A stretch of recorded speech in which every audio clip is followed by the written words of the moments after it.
Jason Roy আসবে আশা করি। Definitely আমরা তো ভালো করিনি, মানে পোটেনশিয়াল অনুযায়ী আমরা খেলতে পারিনি। আমি বলবো যে আমাদের যারা ন্যাশনাল প্লেয়ার আছে তারাও ঠিকমতো নিজেকে মেলে দিতে পারেনি, তো ব্যর্থতা থেকে বেরোতে পারেনি। তো আমার মনে হয় যে 11টা নতুন জায়গায় এসেছি, উইকেট খুবই ভালো শুনছি, মানে যদিও এখনও দেখি নাই। প্র্যাকটিস উইকেটগুলো খুব ভালো ছিল, যেটা ঢাকায় আমরা পাইনি এত ভালো উইকেট, যেটা সিলেটে was very good wicket for training. Weather খুবই ভালো, তো আসলে নতুন একটা আশা করতেই পারি, একটা নতুন স্টার্ট করতেই পারি। আই বিলিভ যে মোসাদ্দেককে নেওয়ার একটা কারণ ছিল we don't have an off spinner, যে কোনো যখন ব্যাটসম্যানরা বা হাতিরা আসে আমরা আমাদের লেফট আর্ম স্পিনের উপরে ডিপেন্ড করতে হয় কিংবা ফাস্ট বোলিংয়ের উপরে ডিপেন্ড করতে হয়। তো একটা ভ্যারিয়েশন থাকা দরকার, টিম কম্বিনেশনের জন্য প্রয়োজন ছিল বলে হয়তো নেওয়া হয়েছে ওকে আমরা। আর আই হোপ যে এখান থেকে আমরা ঘুরে দাঁড়াবো আমার প্রয়োজন, যে যদি আমরা এই কম্পিটিশনে টিকে থাকতে চাই to play the knock out, তাহলে আমাদের কালকের ম্যাচটা থেকে খুবই ইম্পর্টেন্ট, যে আমাদের এখানে 2-3টা ম্যাচ যারা খুবই জরুরি। সেটা আমরা সেটা টিম তো ভালো, নো ডাউট আমাদের টিম অনেক স্ট্রং। তামিম, লিটন, ভালো প্লেয়ার আছে। আসলে সাব্বিরকে আমরা খেলাতে পারিনি because of the combinations and few other issues ছিল। এটা অনেকে হয়তো বা বলেছেন ফেসবুক বা এরকম যোগাযোগের সামনে, কিন্তু ইন্টারনালি অনেক কিছু জানে না বলে আসলে মন্তব্য করে দেওয়াটা খুব ইজি। এটা আমার একদমই হাত ছিল না অনেক ব্যাপারেই। আমার কোচ হিসেবে হইলাম, ক্যাপ্টেনও আছে দলে, তারও ডিসিশন থাকে, ট্রেনিংয়ের ব্যাপারগুলোও থাকে, অনেক কিছুই থাকে যেটা আমরা বলতে পারি না। বাট হ্যাঁ, ট্রেনিংয়ে সাব্বির অনুপস্থিত ছিল। প্র্যাকটিসে দুইটা ম্যাচের ফার্স্ট ম্যাচ না, সেকেন্ড এবং থার্ড ম্যাচের আগের দিন সে প্র্যাকটিসে আসে নাই, এবং যার জন্য এটা একটা টিম ডিসিপ্লিনের কারণও বলতে পারেন, যে এই রিজনেই তাকে খেলানো হয় না হয়তো থার্ড ম্যাচটা স্পেশালি, যেটা আমাদের 2 তারিখে 31-এর পরে কোন ম্যাচটা ছিল আমাদের 2 তারিখে, ওই ম্যাচটা খেলানো হয় শুধুমাত্র সে 1 তারিখে ট্রেনিংয়ে আসে এই জন্য। তো এটা একটা ডিসিপ্লিনারি ইস্যু টোটালি।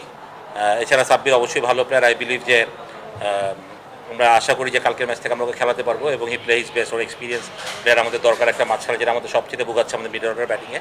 তো আই বিলিভ যে সাব্বির ইনক্লুশন আমাদের ভালো হবে। তো আমি জিনিসটা খুব ইজিলি পাবলিকলি বললাম না, যে এটা একটা দূরত্ব থেকে যায়, তো কেন আমি খেলাচ্ছি না রিজনগুলো জানার জন্য আমি রিজনটা জানিয়ে দিলাম। ওর ফ্যানরাও তাহলে বুঝতে পারবে যে ও কেন খেলেনি, এই একটা রিজনেই ছিল। তো আশা করি যে আমরা কালকের ম্যাচটাকে ইনক্লুড করতে পারবো টিমের মধ্যে, এবং ওর সার্ভিসটা আমরা ঠিকমতো পাবো। এটা আমি তাকে বলেছি যে মানে নাই আসতে পারে ট্রেনিংয়ে, it's not a big issue. অনেক প্লেয়ার আছে যে ম্যাচের আগের দিন ট্রেনিং করে না, বাট আমি যেটা চাই যে আমার প্রত্যেকটা প্লেয়ার ম্যাচের আগে ট্রেনিং করুক না, তার ড্রেসিং রুমে থাকবে। ইটস নট অ্যাবাউট যে আমার ব্যাটিং বোলিং করতেই হবে। এবং আমি সাব্বিরকে এটাই বুঝিয়েছি যে বিকজ 1 তারিখের ট্রেনিংয়ে উই আর নোবডি ইনফর্ম যে কেন প্র্যাকটিসে আসেনি। দ্যাটস দ্য ডিসিপ্লিনারি ইস্যুটা আমি এই জন্যই বললাম, মানে যেদিনকে বলে যায় তাহলে এটা ডিসিপ্লিনারি ইস্যু না। বাট যেহেতু আমি জানি না, আমার ম্যানেজার জানে না, আমার কেউ জানে না, দেন সেটা ডিসিপ্লিনারি ইস্যু। আমি যখন মাঠে তাকে খুঁজি and I don't know why he is not attend in the training session, then এটা রিয়েলি একটা শকিং একটা ব্যাপার। ওর সিনিয়র প্লেয়ার, আমি ওর সাথে কথাও বলেছি, আন্ডারস্ট্যান্ডস, এবং আমার সে বলেছে শুনবে এটা তো আমার ভুল হয়েছে, আপনি রাগ করেন না। অ্যান্ড আই বিলিভ যে এই পুরো বাকি যে জার্নিটা আছে আমাদের ঢাকা ক্যাপিটালসের, he will support me as a senior cricketer and act like a senior cricketer. So আমরা যাতে ওর থেকে আরও ভালো সার্ভিস পাই এবং আমাদের দলও যাতে ভালো খেলে, আই বিলিভ তার মানে এই জিনিসগুলো সে মেনে নিবে, এবং সে আমরা যখন কালকে শুরু করবো আবার নতুনভাবে, he will do his best as a তাকে টিমকে যতটুকু দেওয়ার দরকার বা টিমের সাপোর্টটা করার দরকার, সে সেটা ভালোভাবে করবে। তিসারা আজকেই আসবেন, দেশি ক্যাপ্টেন হলে ভালো হতো কিনা? তিসারা আজকে হলে ভালো আসবেন। দেশি ক্যাপ্টেন হলে ভালো হতো কিনা, হয়তো বা, এটা তো আমি বলতে পারবো না। অবশ্যই চাওয়া তো ছিল, যেহেতু Liton was doing T20 captaincy, but এটা একটা ফ্র্যাঞ্চাইজি বেস্ট ক্রিকেটার, আপনাদের মধ্যে আবনি ক্লাব না, একটা ফ্র্যাঞ্চাইজি বেস্ট টিম, যেখানে আমার কথার মূল্য থাকে, ফ্র্যাঞ্চাইজি ওনাদেরও একটা মূল্য থাকে। তারা চেয়েছেন তিসারা হোক, উইচ ইজ নাথিং রং, তিসারাও অনেক এক্সপিরিয়েন্স ক্রিকেটার, বাট এটাও চেয়েছেন ওনারা লিটন যাতে প্রেশার ফ্রি খেলেন, লিটন থেকে তারা বেস্ট সার্ভিসটা পাই।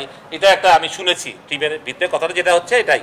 তো লিটন হলে ভালো হতো, অথবা দেশীয় ক্যাপ্টেন ও প্লেয়ার সবাইকে চিনে, লোকালদেরকে সব কিছু। বাট তিসারাও কিন্তু আমাদের দেশে অনেক খেলছে, লোকাল প্লেয়ারদের অনেক চিনে, ও জানে, আর কিন্তু ভেরি গুড হিউম্যান বিং, ভালো ছেলে, সব কিছু মিলে। তো আমার এটা নাথিং রং, লিটন তো আছেই সাপোর্ট করার জন্য, অবশ্যই না, বাট হয়তো বা হলে ভালো হতো। ফার্স্ট কথা হচ্ছে ক্রিকেট বোর্ডের কার্যক্রম না, I am not bothered, that's least bothered, একদম যেটা বলতে কথা বলে, এরা তাদের ডিউটি না। ঢাকা ক্যাপিটালস না, আই এম বদার্ড। হ্যাঁ, আমার রাজশাহী ক্রিকেট একাডেমি না, I am bothered, I am not bothered. As a cricket fan হিসাবে আমি যে ক্রিকেটার সাপোর্টার বা আমি ক্রিকেট বোর্ডে ছিলাম বা আমি ক্রিকেটার মানুষ, সেই হিসাবে আমি বলবো I have a mixed understanding, because আমি এত ফলো করি না আসলে। এত follow I am very happy যে আমাদের 19 এশিয়া কাপ চ্যাম্পিয়ন হয়েছে back to back. That's help, মানে এটা আমাকে দারুণ ইয়ে করে যে ওটা ফ্লুকে হয়নি, আমাদের সিস্টেমটা যে ভালো আছে, আমাদের সিস্টেম অনুযায়ী খেলছে। এবং আমি এই টিমটা করার যখন আমি করে দিয়ে আসি বা এই টিমের সাথে আমি ছিলাম, আই ওয়াজ ভেরি হ্যাপি। যারা প্লেয়ার আছে এখানে অনেক কিছু আউটস্ট্যান্ডিং ক্রিকেটার আছে যাদেরকে আমি সবাইকে খুব ভালোভাবে কাছ থেকে চিনি। এবং নাভেদের সাথে যখন আমি নাভেদকে রিক্রুট করি অ্যাজ 19 কোচ এগেন, যে আমার লাস্ট ব্যর্থতার ওয়ার্ল্ড কাপে ব্যর্থতার পর আমার তখনই একটা ইয়ে ছিল যে আমি নাভেদকেই আনবো আবার। তা Naved is I am very happy and আমাদের সিও স্যারের হেল্পে, মানে নিজামুদ্দিন চৌধুরীর হেল্পে আমরা নাভেদকে আবার আসতে পারি, এটার জন্য আমি ভেরি হ্যাপি। আমি নাভেদকে থ্যাংক ইউ দিই যে ও আবার রাজি হওয়ার জন্য to come back as our 19 head coach. আমি মনে করি হিজ আ দারুণ, আমাদের 19-এর জন্য খুবই দারুণ একটা ব্যক্তিত্ব, দারুণ একটা মানুষ, ইয়াং প্লেয়ারদের জন্য তো অবশ্যই। তো ওটাতে আমার হ্যাপি লাগে, বোর্ডের যে একটা সাকসেস আমাকে অবশ্যই হ্যাপি করে। আবার মানে কালকের একটা ঘটনা দেখলাম, ফারুক ভাই ফাহিম ভাইয়ের দ্বন্দ্ব, এটা ব্যথা দেয় যে দুজনেই ফরমার ক্রিকেটার, তাদের কেন ইগোর প্রবলেম হবে? তারা তো ক্রিকেটের উন্নয়নের জন্যই আসছেন এবং তারা যখন আসছে তাদের অনেক কমিটমেন্ট আমি দেখছিলাম। বিশেষ করে ফাহিম ভাই তো অনেক ইন্টারভিউ দিয়েছিলেন যে উনি অনেক সুদূর প্রসারী প্ল্যান করছেন, দেখছেন, অনেক কিছু চিন্তা করছেন।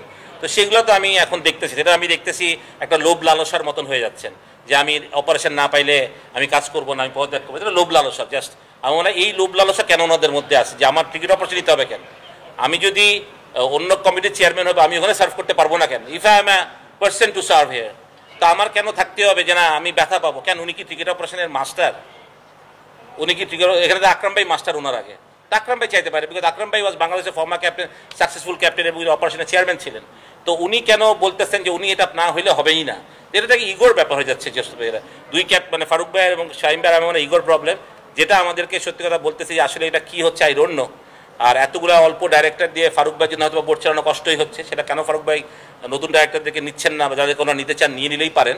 তো ডিফিকাল্ট। তো আমার মনে হয় যে যখন ওনাদের এই মন মানসিকতা দেখি তখন খারাপ লাগে যে দুজন সিনিয়র মানুষ যারা অনেক রেসপেক্টেড মানুষ, আমরা যাদেরকে অনেক রেসপেক্ট করি, ফারুক ভাই এবং ফাহিম ভাই বোথ আমাদের রেসপেক্টেড মানুষ এবং ক্রিকেটার, তারা যখন এমনি কথা তখন লজ্জিত হয়ে বিং এ ক্রিকেটার যে আমরা কি আসলে এত গ্রিডি নাকি ক্রিকেটাররা? সত্যি কথা তাদের ব্যর্থতা, আর কিছু না। ভাই আপনি বোর্ডে অনেক দিন ধরে আছেন, আপনার ছিলাম, আছেন না ছিলেন না, জিনিসটা হচ্ছে যে সংসারে তো অশান্তি আছেই। কার সংসারে অশান্তি নেই? সবার সংসারে অশান্তি আছে, ঠিক না? তাই বলে এটা কি পাবলিক হবে নাকি? আমার কথা, এটা তো ফারুক ভাই ফাহিম ভাই দুজনেই অনেক সিনিয়র মানুষ এবং ফাহিম ভাই তো ডেফিনেটলি আমাদের সবার গুরু, আমাদের ক্রিকেট প্রশিক্ষক বা আমাদের সাথে অনেক বছর, এবং উনি এত বিচক্ষণ মানুষ, উনি এটা পাবলিক করবেন কেন? উনি যদি মনে করেন যে উনি তার সম্মান পাচ্ছেন না, উনি ওনার দায়িত্ব বুঝে পাচ্ছেন না, ওনার এত সমস্যা, উনি ফারুক ভাইয়ের সাথে ডাইরেক্ট কথা বলবেন 1-to-1, এবং উনি ফারুক ভাইকে বলবেন যদি আমি এগুলো না হয় আমি বিপিএল গভর্নিং কাউন্সিলের কি জানি মেম্বার সেক্রেটারি এবং আমি আমার বিপিএল সম্বন্ধে কিছু জানি না, he will resign from BPL straight away. এটা তো পাবলিককে বড় দরকার, এই স্ট্রেট অ্যাওয়ে রিজাইন করবেন, বলবেন আমি বিপিএলের সাথে, যেহেতু আমি জানি না। তো বিপিএল যদি একটা ইনসিডেন্ট হয় তখন তো আমাকে ব্লেম করবে as a member secretary, right? তো আমার কথা হচ্ছে যে এই কথাটা, এবং আমার কথাটা এই জিনিসটা যেটা দেয়ালের 4 দেয়ালের ভিতরেই শেষ হতে পারতো, সেটা আমরা সারা বাংলাদেশের মানুষ কেন জানবে? এবং আমি বলছি যে এরা দুজনই ক্রিকেটার, এবং তাহলে আমাদের ক্রিকেটারদের মানুষ কি ভাববে যে আসলে তো আমরা মানে আমাদের নিজের স্বার্থের জন্য পড়ে যাই তার মানে।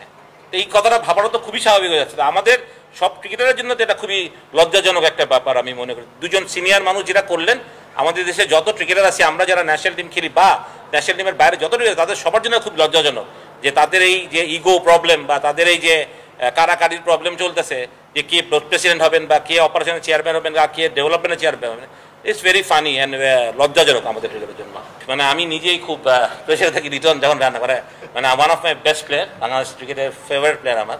মানে আমি সত্যি যদি আমাকে সবাই বলে আমি বারবার বলবো লিটন 10টা রান না করলে আমি লিটনকে চাই, মানে এটা আমি চাই, কারণ আমি লিটনের এত ফ্যান এবং আমি জানি ও কি ক্যাপেবল আছে, কীরকম প্লেয়ার, আমরা সবাই জানি। মানে আপনারা যারা খেলা দেখেন, ওকে চিনেন ছোটোবেলা থেকে।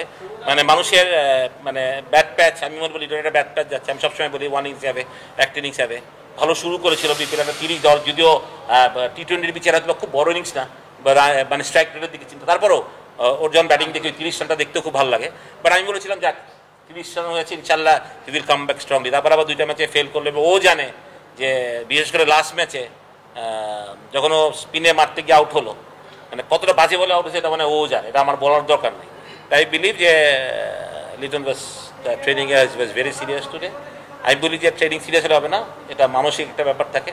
লিটনের ব্যাট কথা বললে ঢাকা ক্যাপিটালসকে আমার মনে হয় এত চিন্তা করতে হবে জয় পরাজয়ের জন্য।